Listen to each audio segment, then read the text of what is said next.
감사합니다. 우리를 위하여 주께서 지신 십자가 기억하며 2013년 마무리하고 2014년 맞이하는 저희들 되게 도우시고 이 시간 말씀을 통하여 하나님 앞에서 감사할 것들을 다시 한번 기억하는 복된 한 시간 되게 역사하여 주시옵소서. 예수님 이름 받들어 기도드리옵나이다. 아멘. 오늘 하나님께서 우리에게 주시는 말씀은 이사야서 53장의 말씀입니다. 이사야서 53장 4절에서 6절의 말씀입니다. 제가 하나님 말씀 받들어 읽겠습니다. 그는 실로 우리의 질고를 지고 우리의 슬픔을 당하였거늘 우리는 생각하기를 그는 징벌을 받아 하나님께 맞으며 고난을 당한다 하였노라.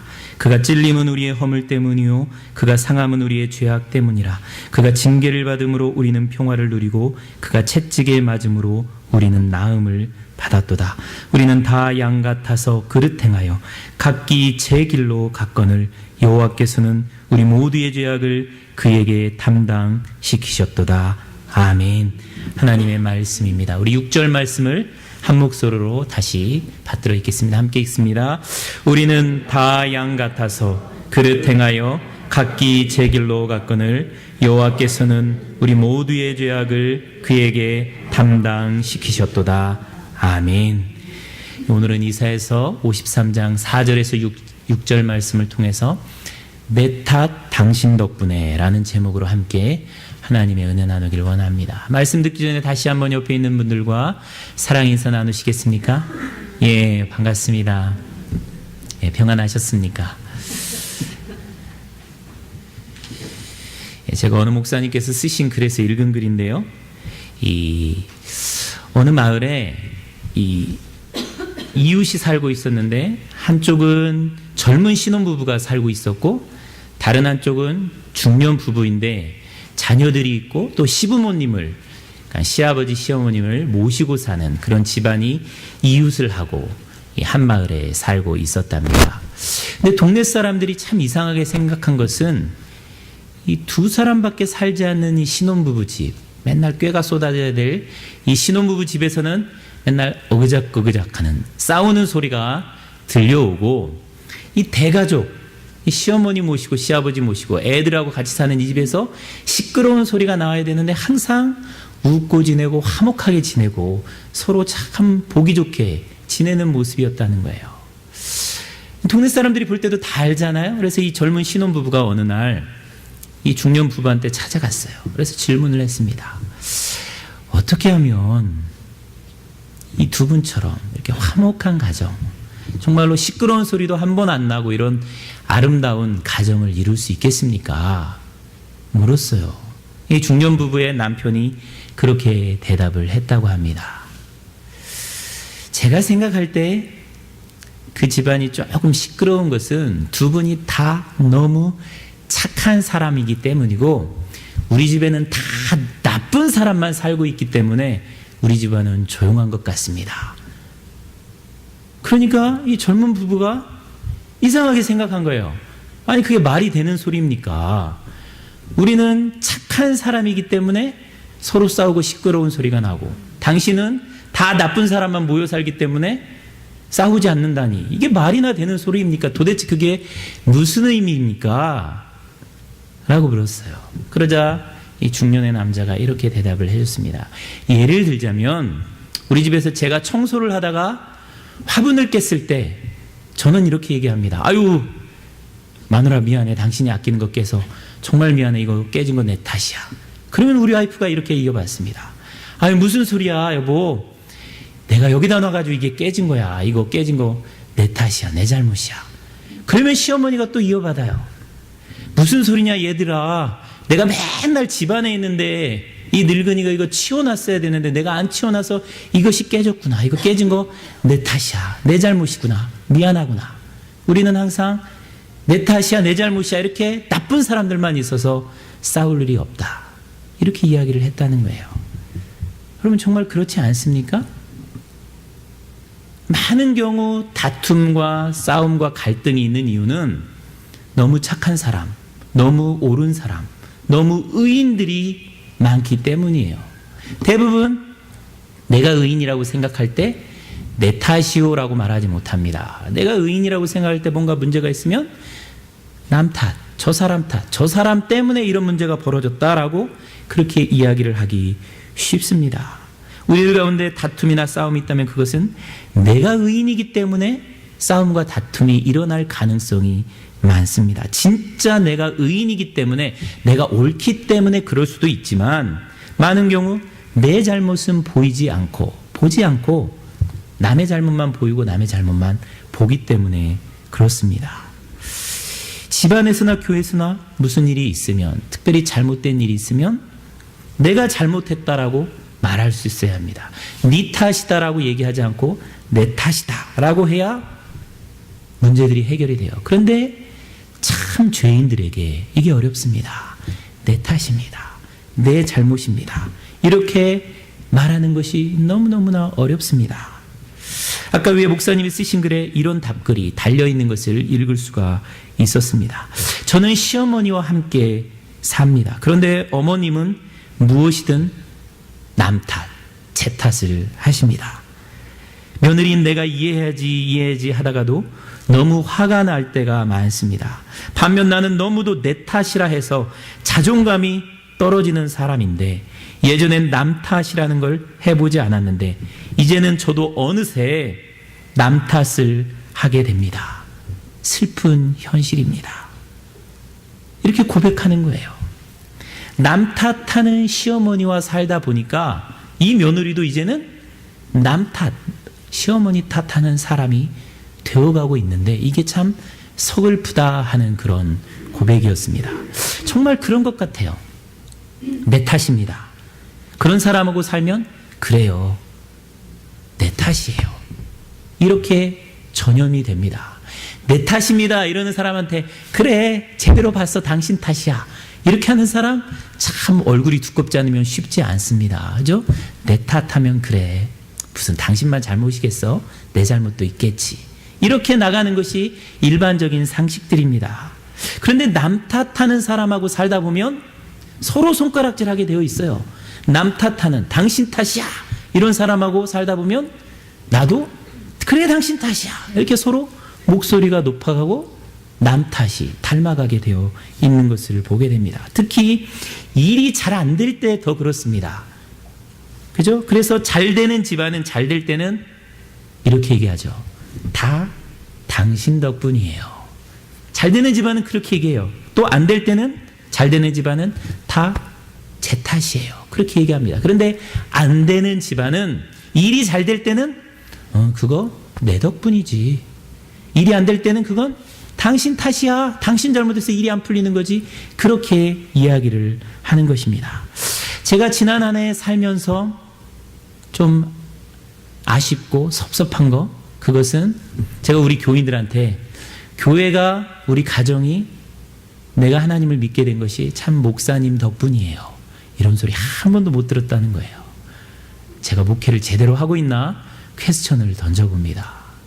그런데 또 한편 생각해보면 감사한 것은, 그렇다고 해서 무슨 문제가 있는 것이 목사님 탓이에요, 목사님 잘못 때문이에요, 이것도 한 번도 들어보지 못했습니다. 그래서 세임인데 별로 안 좋은 세임입니다. 목사님 덕분입니다. 이 얘기를 들었으면 참 2013년이 보람됐을 텐데, 여러분 2013년을 한번 돌아보시기 바랍니다. 한 해를 돌아보면서 세상에 이게 다 당신 덕분이에요 할 수 있는 사람은 진짜 행복한 사람입니다. 그죠? 그건 잘 되고 있다라는 증거예요. 이게 다 남편 당신 잘 만나서 내가 이렇게 행복하게 살아, 다 당신 덕분이야. 니네들 만나서 부모로서 내가 참 행복하다. 그런 이야기를 할 수 있는 사람은 참 복된 인생, 행복한 삶 살아간 사람입니다. 그런데 2013년 반성하면서 일이 이렇게 된 거 다 그때 그 사람 탓이야, 그때 그 사람 만나서 이렇게 됐어, 그 사람 탓이야 라는 것이 떠오르는 사람은 뭐 남 탓 아무리 욕해도 그것은 자기 불행한 거예요. 제가 지난 한 해 살면서 돌아보니까 제가 팔을 다치고 남 탓할 수 있었습니다. 우리 와이프 탓할 수 있었어요. 도대체 애들 밥 해주느라고 남편 나무 자르는데 와서 사다리나 잡아줄 것이지, 이렇게 남 탓할 수 있었어요. 그런데 돌아보니까 도저히 그렇게 못하겠더라고요. 그러다가는 쫓겨나요. 다친 것도 미운데 돌아보니까 정말로 제 탓입니다. 제가 잘못해서 그렇게 된 거예요. 그런데 나은 과정을 돌아보니까 참 우리 교인 탓, 우리 교인들 덕분이고 참 우리 아내 덕분이고 또 하나님 덕분이라는 것을 깨닫게 돼요. 제가 아파했을 때 참 우리 교인들이 와서 신방해 줬어요. 그리고 위에서 기도해 줬어요. 목사가 신방 가야 되는데 교인들이 와서 신방해 주고 위에서 기도해 주고 그게 얼마나 감사한 일인지 모릅니다. 그리고 제가 일주일에 2번씩 가서 이 팔을 치료를 했는데 우리 친집사님 진짜 자기 팔 고쳐두듯 정성으로 땀을 흘리면서 그게 고쳐줬어요. 그래서 지금은 굉장히 많이 회복이 됐습니다. 그게 다 참 교인들 잘 만나고 우리 성도들 잘 만나고 교인들 덕분이다. 그런 생각을 해보게 됩니다. 여러분이 오늘이 가기 전에 내가 나된 것은 하나님 덕분입니다. 당신 덕분입니다.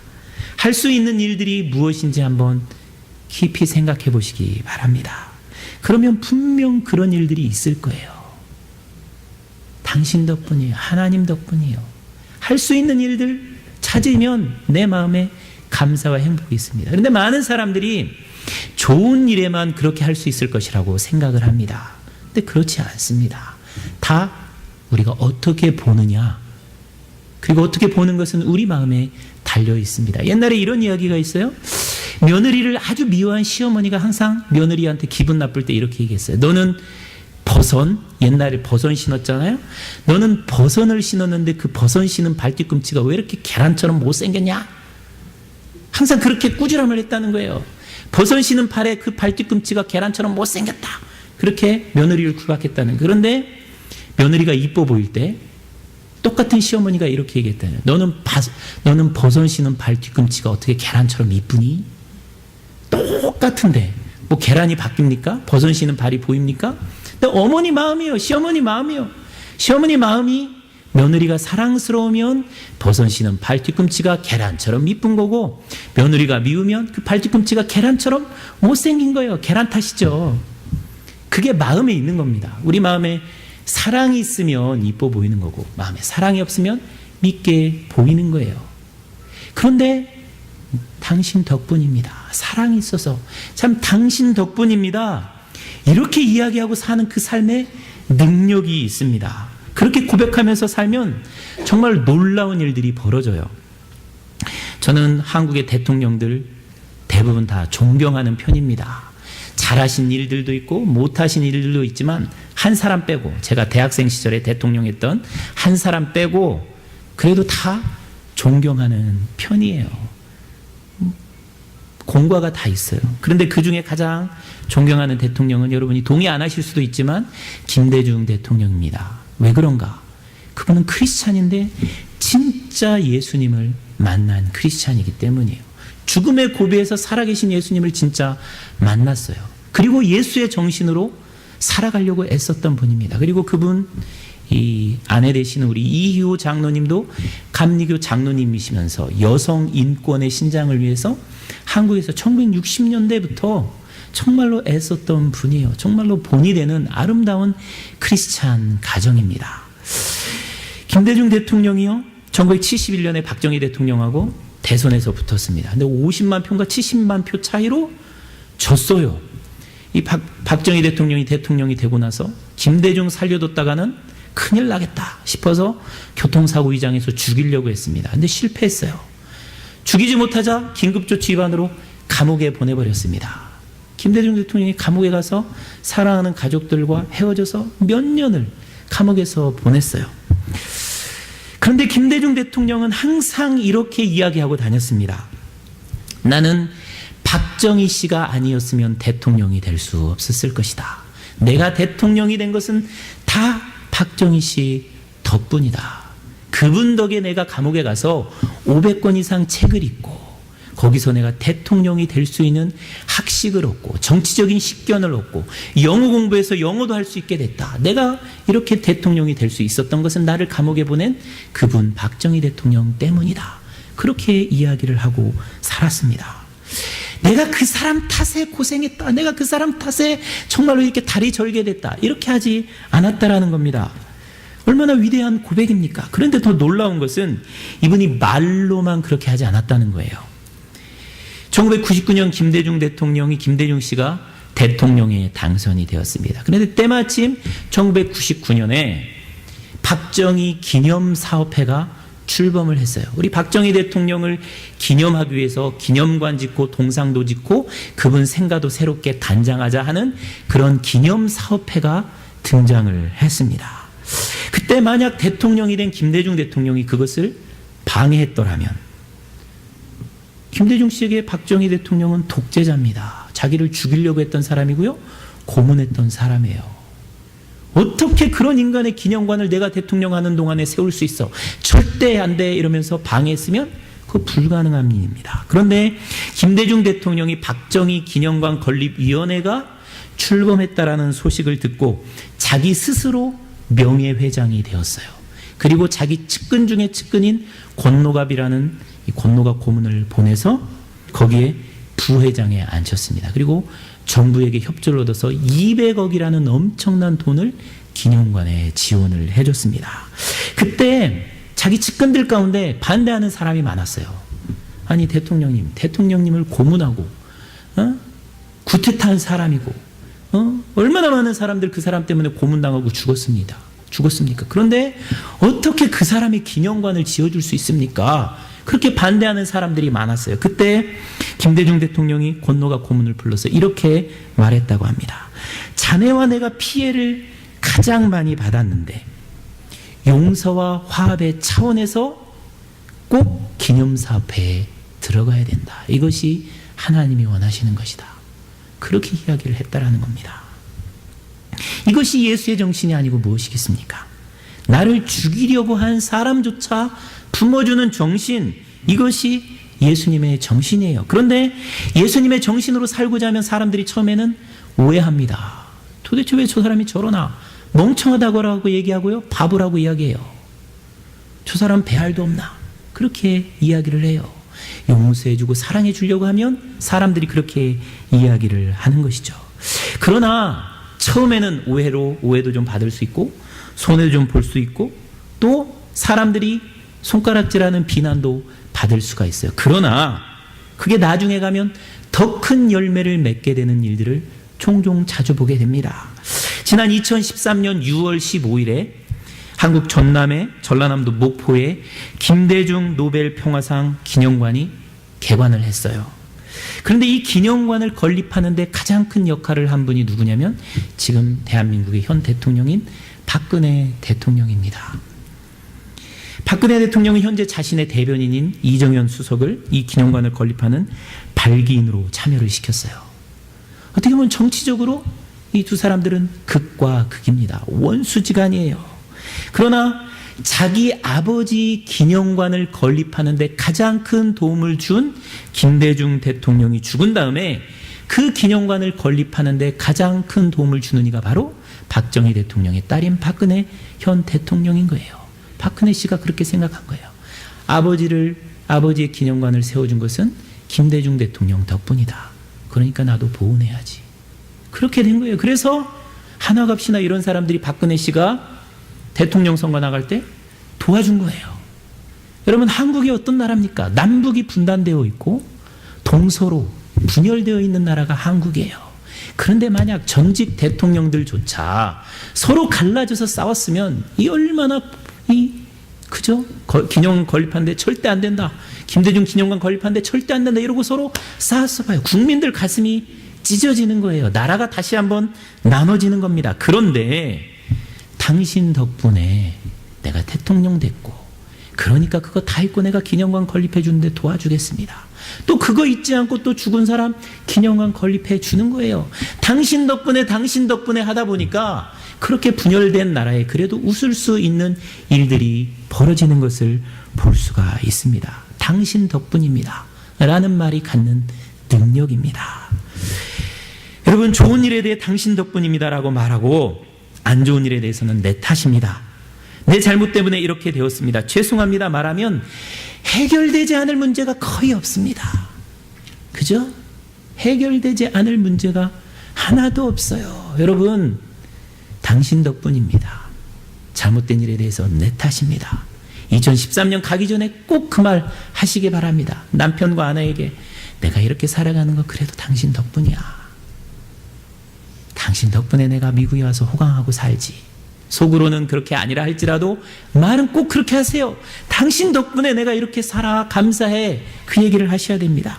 그런데 타락한 우리 인간은 참 이게 어렵습니다. 내 탓입니다. 당신 덕분입니다. 이거 잘하지 못해요.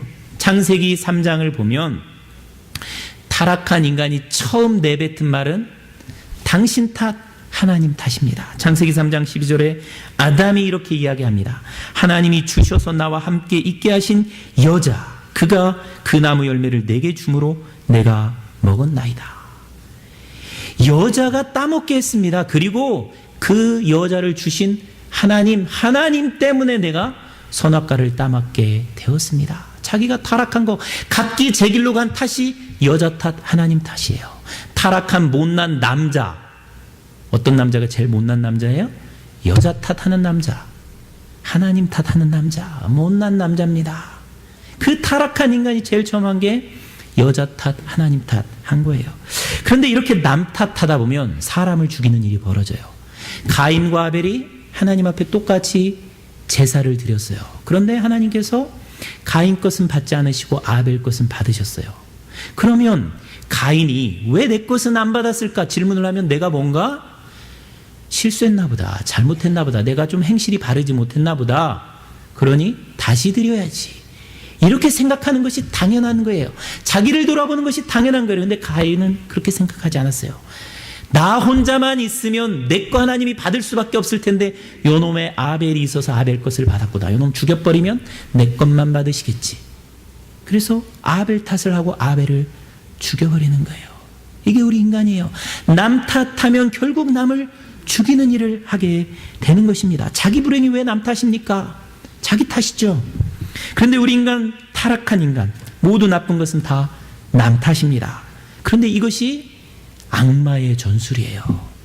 히틀러가 권력을 잡고 한 일이 두 가지입니다.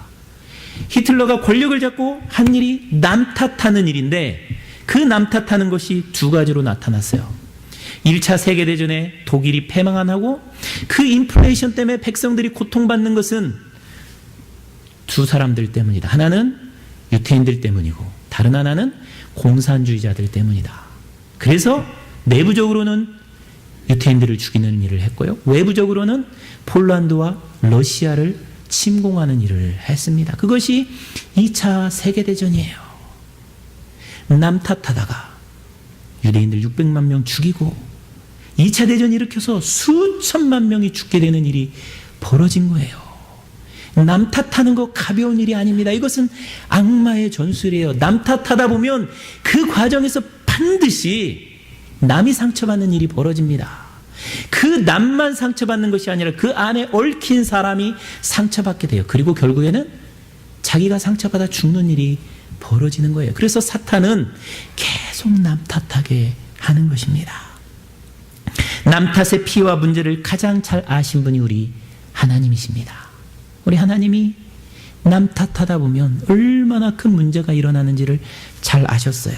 우리 인간이 타락한 것은 우리의 허물, 우리의 죄 때문입니다. 오늘 함께 읽은 이사야서 53장 6절에 보면 우리는 다 양 같아서 그릇 행하여 각기 제 길로 갔거늘.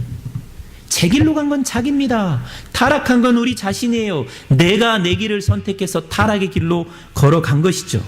그런데 그 죄로 말미암아 고통을 당하고 슬픔을 당하고 죽임을 당하고 지옥의 고통을 경험해야 되는 것은 바로 내 책임 때문입니다. 그런데 하나님은 우리의 태악과 우리의 죄의 책임을 우리에게 묻지 않으셨어요.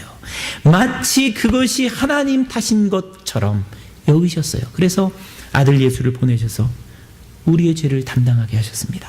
그가 찔림은 우리의 허물 때문이요 그가 상함은 우리의 죄악 때문이라. 그가 징계를 받음으로 우리는 평화를 누리고 그가 채찍에 맞음으로 우리는 나음을 받았도다.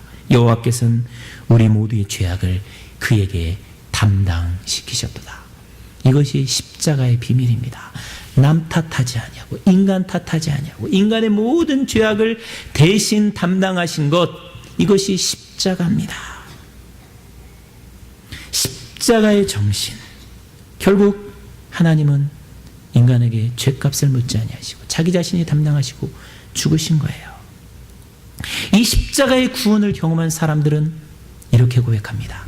나의 나 된 것은 다 하나님의 은혜입니다. 하나님의 덕분입니다. 이게 예수 믿은 사람들의 고백입니다. 또 내가 살아가는 것은 내 옆에 주신 하나님의 사람들 덕분입니다. 이렇게 고백하는 거죠. 어느 목사님이 한 해를 돌아보면서 감사한 일을 이렇게 고백하는 글을 써놓았습니다.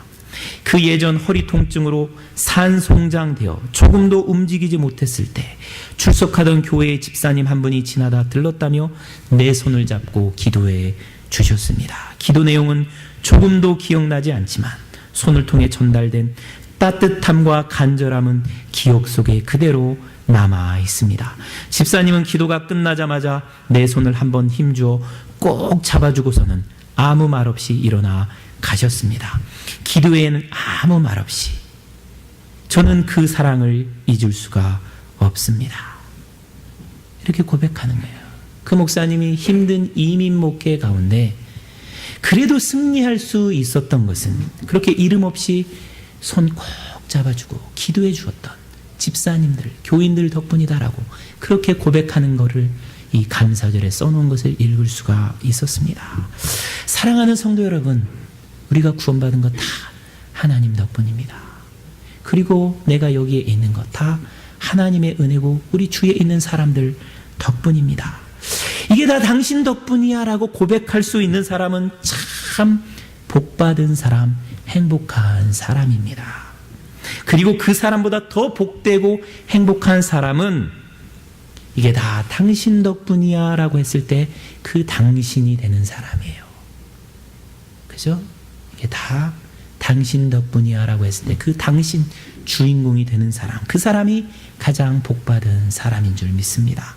우리 사랑하는 성도 여러분, 우리 교회가, 우리 가정이, 우리 사업이, 그리고 내가 이렇게 된 것은 다 하나님 덕분입니다. 다 당신 덕분입니다.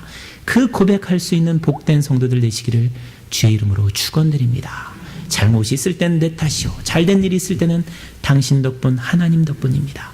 이 고백하는, 그리하여 복된 인생 살아가는 저와 여러분 다 되시기를 주의 이름으로 축원드립니다. 아멘. 이 시간 같이 기도합니다. 여러분 이 시간 같이 한번 마음에 손을 얹고 기도 한번 해보시겠습니까? 지난 한 해 돌아보면서 다 당신 탓이야 했던 것은 내 탓이야로 돌리시기 바랍니다. 그리고 이렇게 된 것 다 당신 덕분이야. 그 당신을 한번 떠올려 보시기 바랍니다. 하나님, 나의 나 된 것 하나님 덕분입니다. 내가 지금 여기에 있는 것 사랑하는 남편 덕분이고 사랑하는 아내 덕분이고 내가 그래도 열심을 갖고 일할 수 있는 것은 우리 사랑하는 자녀들 덕분이고 하나님께서 내게 주신 사명 덕분이고 그것을 한번 찾아보시며 감사하는 시간 같이 한번 갖기를 원합니다. 1, 2분 정도 같이 기도합니다. 지금은 우리의 모든 죄악, 우리의 모든 제 갈 길로 간 그 죄악에도 불구하고 그것을 우리 탓이라 말씀하지 아니하시고 예수님 자기 탓을 하면서 우리의 모든 죄의 짐을 지시고 십자가에 죽고 부활하신 우리 주 예수 그리스도의 은혜와 아버지 하나님의 크신 사랑과 우리 성령님의 감동 감화 충만하신 은혜의 역사가 우리 사랑하는 한뜻 사랑의 교우들 특별히 평생 살면서 문제가 있으면 내 탓입니다 라고 말하며 좋은 일이 있으면 이게 다 당신 덕분입니다, 하나님 은혜입니다 라고 말하며 살기를 도전하며 다짐하며 세상을 향하여 나아가는 우리 사랑하는 성도들 머리머리 위에 우리 성도들이 만나는 모든 사람들 가운데 하는 그 모든 일들 가운데 자녀들 가운데 지금부터 영원토록 함께 하시기를 간절히 축원하옵나이다. 아멘.